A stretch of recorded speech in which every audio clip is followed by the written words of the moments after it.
What up, YouTube? So, just wanted to show how far an autistic person can go when they find something that they truly enjoy and like, and sometimes how overboard we can go with stuff. So, off rip, my internet is, let's say,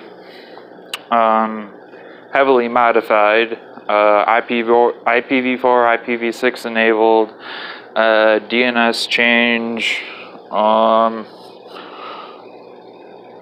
yeah, I'm pulling numbers that should be technically impossible. Anyway, so we got the wireless, or not wireless, the router itself is on a laptop cooler with an extra little intake fan that leads up to this, which actively cools the TV, and the TV has a special stick on it, and let's see, how can I say this without giving away everything or being banned? It uses caching memory and using that to increase responsiveness and speed. So anyway, this fan's usually on, and it cools down the TV and cools down the hack stick. No, I'm not hacking anything or doing anything illegal.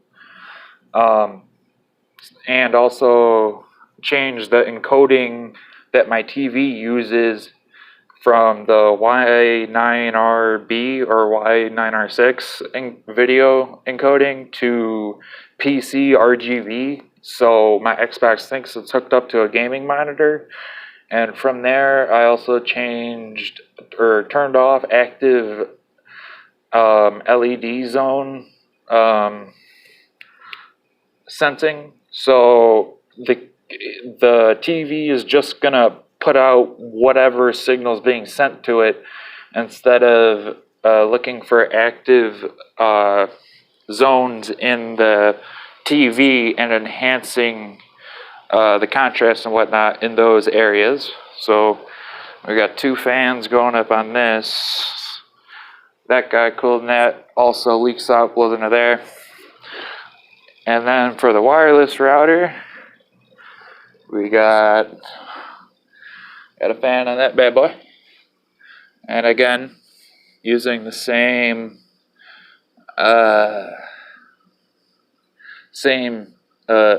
stick technology.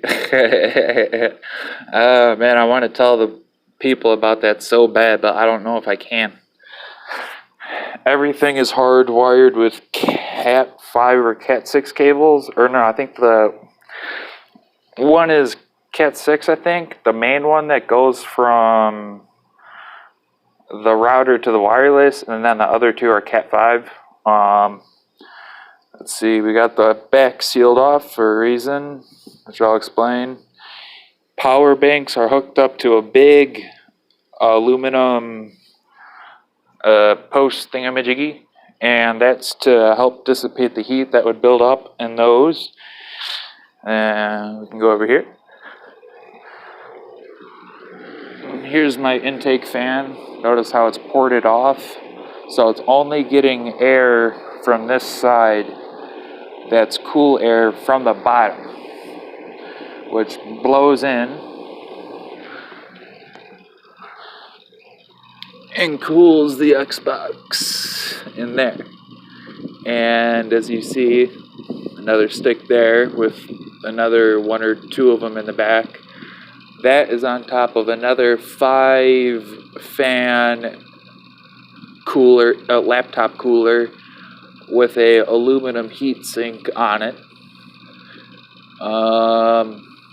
So it's cooling it from the bottom, from the intake side, coming out the outtake, and in there it's all like angled for the airflow to flow good. This thing is just a little flap that focuses the hot air from coming up and around and back into the fan. Instead, it helps it blow out and follow this. So,